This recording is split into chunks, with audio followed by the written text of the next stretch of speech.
नमस्कार। आज 4 जून है।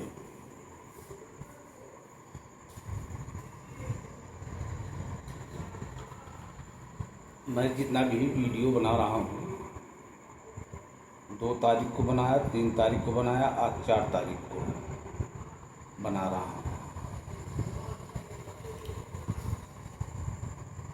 क्या आप लोग हमारा वीडियो देखकर हमारी बात नहीं समझ पा रहे हैं? आवाज़ मेरा स्लो है।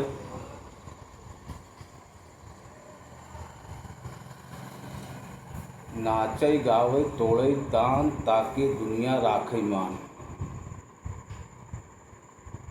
नाचै गावै तोड़ै तान ताके दुनिया राखै मान। और दूसरा है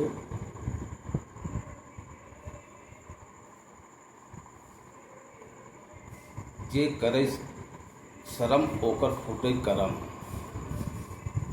जे खाए दूध मलाई,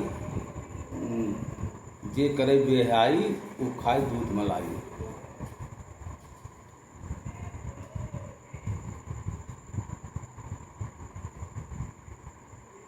आप सबने भविष्य मलिका में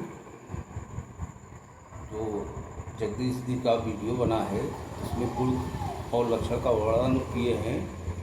एक वर्णन ये भी किए हैं, वह नरदेही जब आप सबके सामने आएगा तो एक बकायन की तरह बात करेगा। तो आप लोग हमको बताइए बकायन किसको कहते हैं? बकायन का मतलब क्या हुआ? इतनी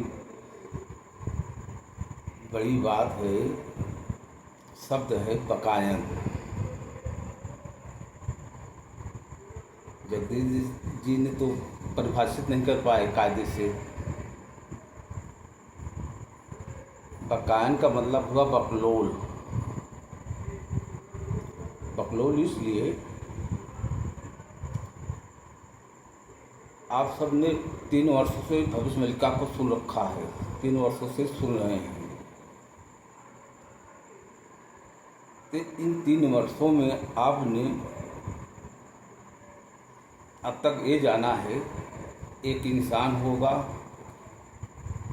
उसका जीवन बहुत दुखमय कष्टमय दरिद्रता में बीता हुआ होगा।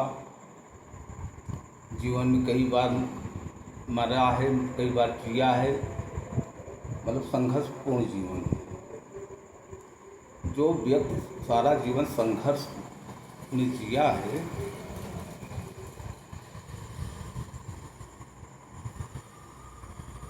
वह इंसान एक धैर्यवान इंसान होगा। धीर कहते हैं जिसको, धीर। और जो समस्त दैवी शक्तियों को धारण किया है वह एक गंभीर व्यक्ति होगा। उसका स्वभाव धीर और गंभीर होगा।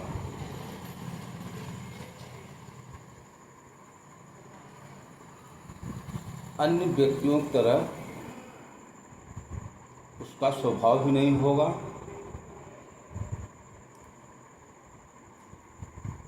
जैसा आजकल देख रहे हैं लोग 4 शब्द अंग्रेजी के बोल रहे हैं, 4 शब्द संस्कृत बोल रहे हैं और ऊंची ऊंची आवाज़ में बोलकर अपनी बात रख रहे हैं।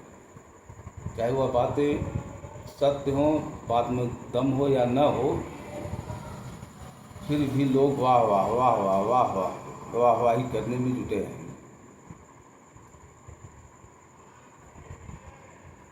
तो आप लोग भविष्य मलिका के नरदेही को भविष्य मलिका के अनुसार अपने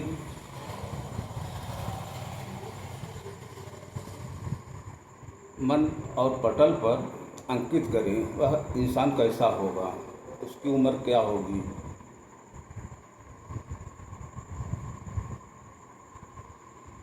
वह तो राजघराने से निकला हुआ राजकुमार तो होगा नहीं कि आप सामने सूट बूट पहनकर टाई बांध कर आएगा।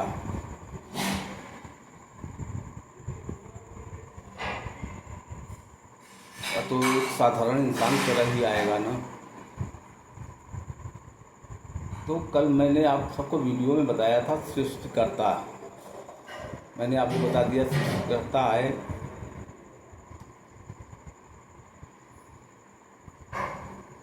उनके आने से मैं ओंकार हो गया। ऐसा समझ में कि आप लोग इस बात पर तुरंत विश्वास कर लिए।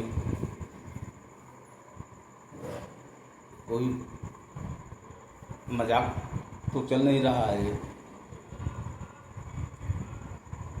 सृष्टिकर्ता के आने का रास्ता तो होगा, किस रास्ते से आए हैं। आपने YouTube पर या साधु संतों महात्माओं के मुख से सुन रखा होगा ईश्वर की प्राप्ति।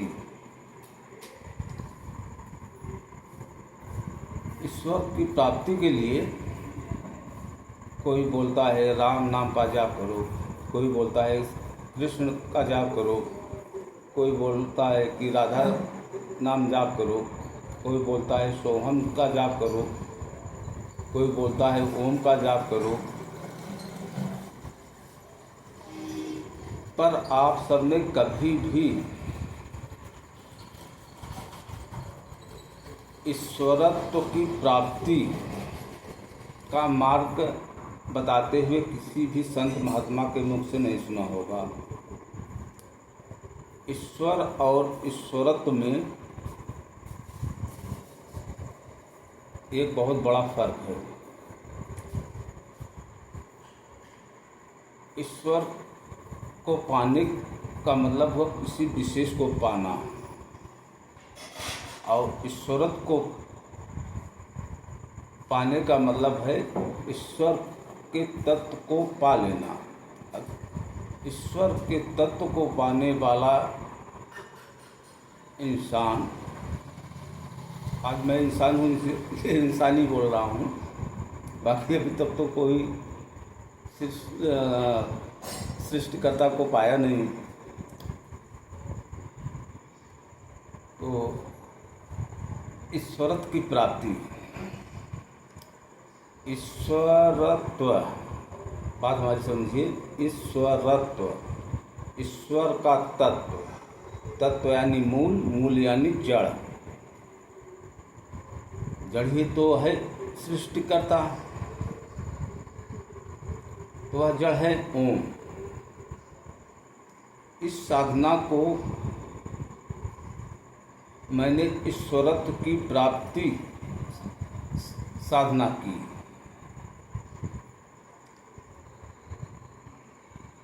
और ईश्वरत्व की प्राप्ति का साधना मार्ग इस धरती पर किसी भी मानव के पास नहीं है, चाहे वह कितना भी बड़ा संत हो, महात्मा हो, शंकराचार्य हों या सिद्ध आश्रम में रहने वाले संत महात्मा हों, किसी के पास ईश्वरत्व की प्राप्ति की साधना का मार्ग नहीं है। तो ईश्वरत्व की प्राप्ति की साधना का मार्ग मुझे कहाँ से प्राप्त हुआ? जब है ही नहीं धरती पर, तो मुझे कहाँ से प्राप्त हुआ?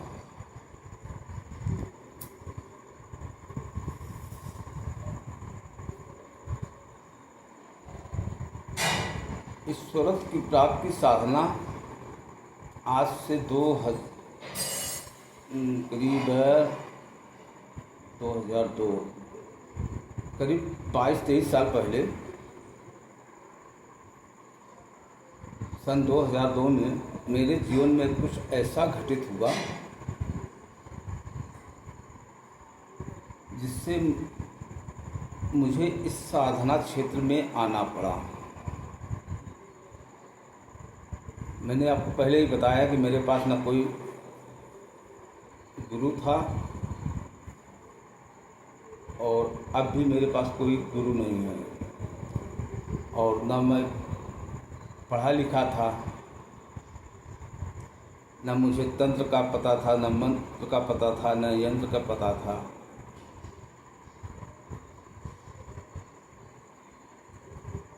तो तो ईश्वरत्व प्राप्त की साधना से पहले मैंने भगवती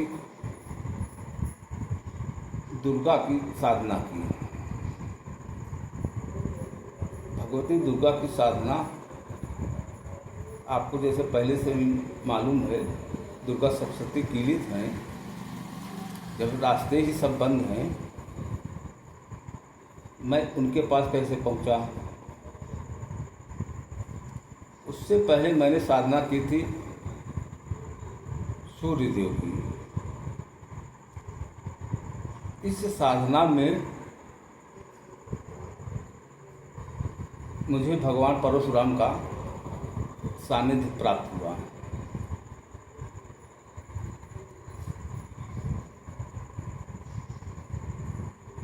तो भगवान परशुराम के मार्गदर्शन में मैंने ईश्वरत्व की प्राप्ति की साधना की। वही जिसको आप त्रेता युग से सुनते आ रहे हैं, वही परशुराम आज भी जीवित हैं। लेकिन वो मेरे पास मानव के रूप में नहीं आए थे, वो एक प्रकाश के रूप में आए।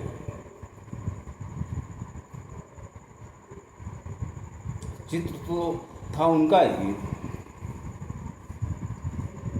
लेकिन चित्र के सामने जो प्रकाश था, उस प्रकाश से मुझे मार्गदर्शन प्राप्त हुआ।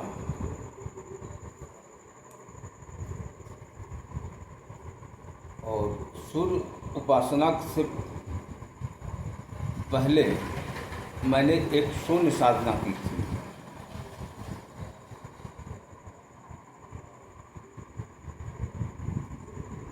तो ईश्वरत्व की प्राप्ति की साधना से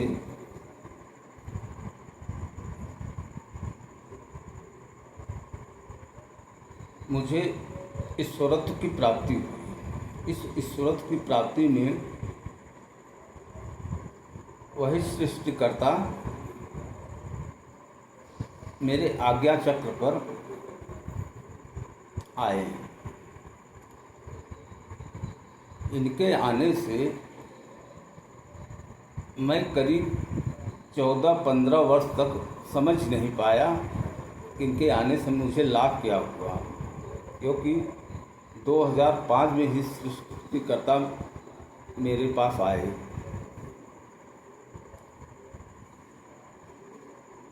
मैंने सब समझ नहीं पा रहा था।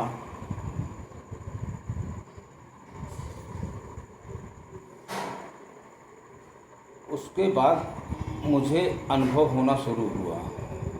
अनुभव ऐसे हुआ जैसे मैं कोई भी मंत्र, XYZ कोई भी मंत्र पढ़ने लगूं और पढ़ते पढ़ते लेट जाऊं, तो यहाँ पर हमारे पास, यहाँ पे जिसका आपने भविष्य मलका में सुन रखा है, उस नरदेही के शरीर में 32 तिल होगा। 32 तिल किसी भी इंसान शरीर पर हो सकता है। हाँ, यदि 32 तिल किसी मानव के शरीर पर एक ही जगह हो, यह तो दुर्लभ है। तो मेरे शरीर में, एक पेट में, इस 22 तरफ यहाँ पे पूरा आकाश गंगा है। जो आप आकाश में देखते हैं तारे जैसे चमक रहे हैं, पूरी आकाश जैसी गंगा बनी हुई है, सेम वैसा ही यहाँ पे है। एक मेरे रिमोट का काम करता है एक तरफ से। तो मैं मंत्र पढ़ते हुए अगर लेट जाऊं और मंत्र पढ़ते पढ़ते, तो मेरे शरीर में एक वाइब्रेशन होता है। उस वाइब्रेशन से मैं मंत्र के देवता से जुड़ जाता हूँ। तो आपको जैसे कोई साधना करना पड़ता है, तो आपको 40 दिन, 50 दिन, महीने, 2 महीने साधना किया, हो सकता है सिद्ध हुआ रहा तो नहीं हुआ। लेकिन मेरे साथ ऐसा नहीं होता। ज़्यादा से ज़्यादा एक दिन या तो 2 दिन मैं किसी भी ग्रह, नक्षत्र, तारे से जुड़ जाता हूँ।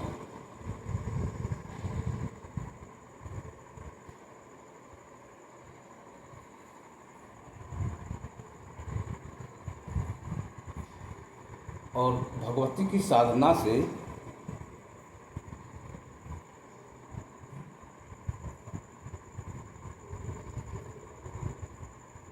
मुझे भगवती का सत्य प्राप्त हुआ।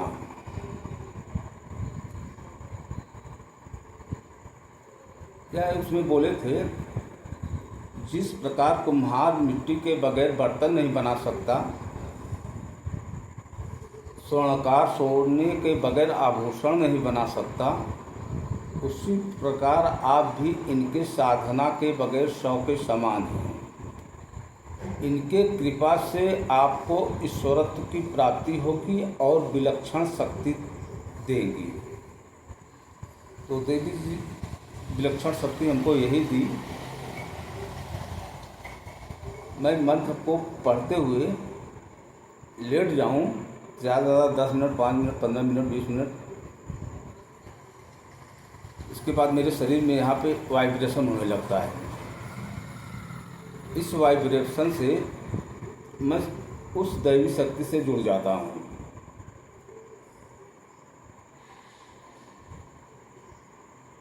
तो भविष्य मल्लिका में लक्षण बताए हैं, उस नरदेही का शरीर से विद्युत तरंगें उत्पन्न होती होंगी। तो आप मेरा हाथ ऐसा पकड़ेंगे तो आपको ऐसा लगेगा विद्युतीय ऊर्जा का संचालन हो रहा है। ऐसा आप पकड़ेंगे तो आपको लगेगा कि हाँ, विद्युतीय ऊर्जा का संचालन हो रहा है, ऐसा आपको महसूस होगा। और उसे तो कई लक्षण बताए हैं, और बताए हैं कि उस नरदेही के हाथ में ओम का निशान होगा।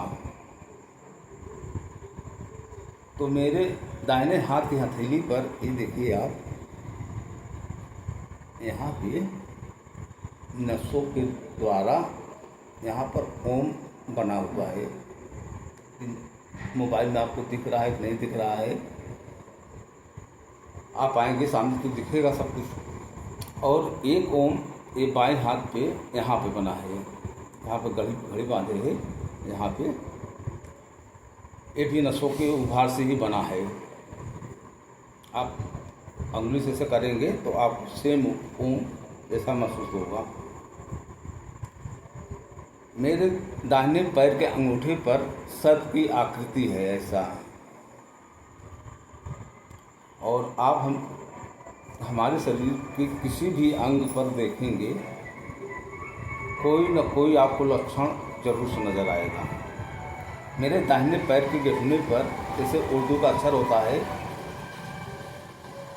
ऐसा करके 786, तो मेरे दाहिने घुटने पर है।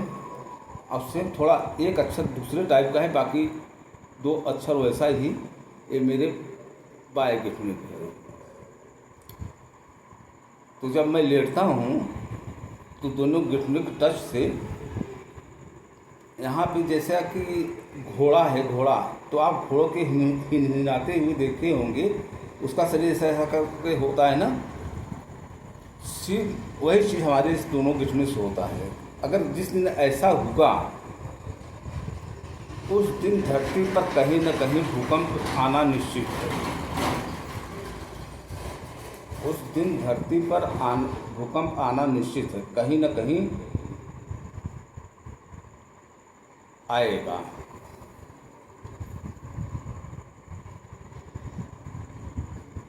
वो मैं बात कर रहा था, वो नरदेही क्या कहते हैं,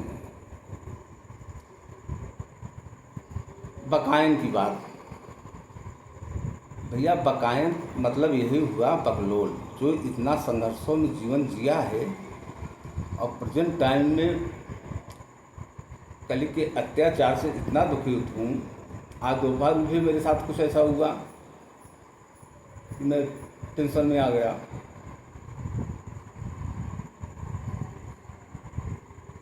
और दूसरी बात, देवी भुवनेश्वरी, यह देवी कोई साधारण देवी नहीं है।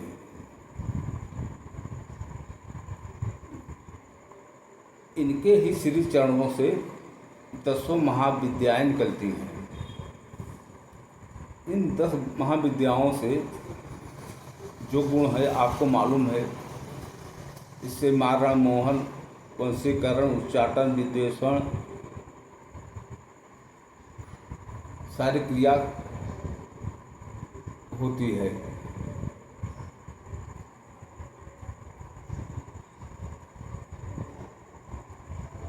तो हम वीडियो बना रहे हैं, आप लोग को जो कुछ जानना है नरदेही के विषय में, मैं किस विषय पर बात करूं, एक नहीं असंख्य विषय हैं। तो आप लोगों को जैसा लगे कि हाँ कि ये चीज़ ये बता दे कि हमें विश्वास हो कि ये नरदेही है, तो आप कमेंट करिए, मैं आपके प्रश्नों का उत्तर दूंगा। मैं आपके सारे प्रश्नों का उत्तर देने के लिए सज्ज हूँ।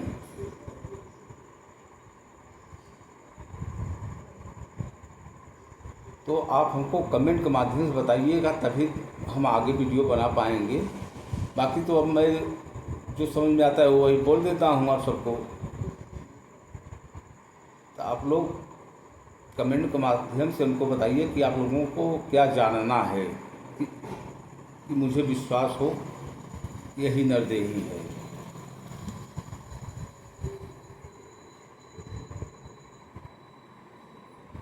सृष्टिकर्ता जो हैं, ओम जो हैं, एक पावर है, एक पावर है।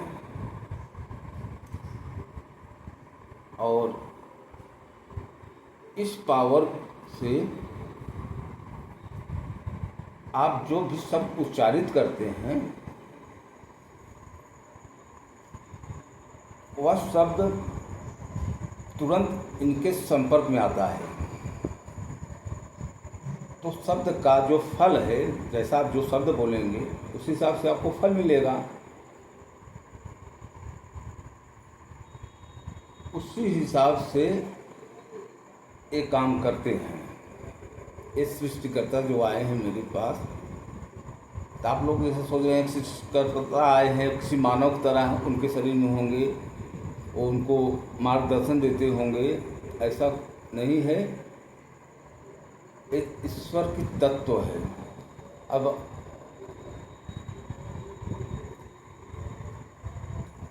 हमें तो किताबी ज्ञान तो है नहीं। अब तक जितना भी मैंने साधनाएं की हैं, सब अपने तर्कों वितर्कों के आधार पर मैंने सारी साधनाएं की हैं। तो भविष्य मलिका के अनुसार जो किताब बताया गया है, उस किताब में मैंने सब कुछ लिख रखा है।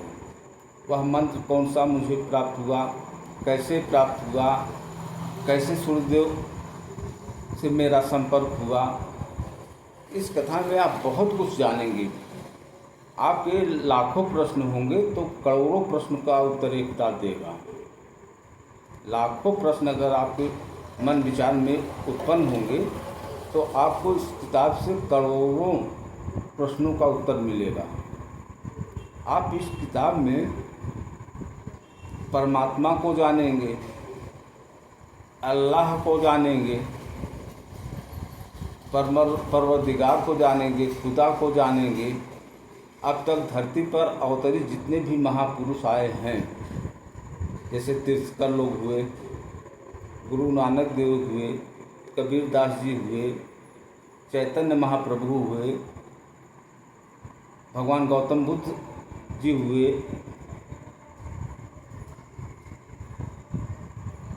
इसी प्रकार 1,24,000 जिन अवतारों का वर्णन हुआ है, सारे अवतार आपको इस कथा में दिखेंगे। इस किताब में आप लोगों ने सुन रखा है कि कल्कि अवतार सफ़ेद घोड़े पर बैठकर आएंगे। बात सत्य है। मैं सफ़ेद घोड़े पर ही बैठकर आया हूँ और साथ ही साथ इमाम मेहदी का किरदार भी मेरे ही साथ आया है। लेकिन इन दोनों में विरोधाभास है। दोनों एक दूसरे के एंटिक हैं। और महाप्रलय का कारण यही है। महाप्रलय का कारण यही है। तो इस किताब में आप उस घोड़े को भी देखेंगे। इस किताब के माध्यम से आप देवी दुर्गा को जानेंगे कौन है। देवी चंडिका को आप जानेंगे कौन है। देवी लक्ष्मी को आप जानेंगे कौन है। नारायण कौन है। भगवान श्री राम कौन है। भगवान श्री राम से मेरा रिश्ता क्या है। इसी प्रकार से बता दिया ना। आपके मन में अगर लाख प्रश्न उठेंगे तो यह किताब आपके करोड़ों प्रश्नों का उत्तर देगा। तो आज का वीडियो मैं छोटा सा बना रहा हूँ। बाकी आप लोगों को जो कुछ जानना है कल कमेंट के माध्यम से बताइएगा, हम उसका उत्तर देंगे आपको। नमस्कार।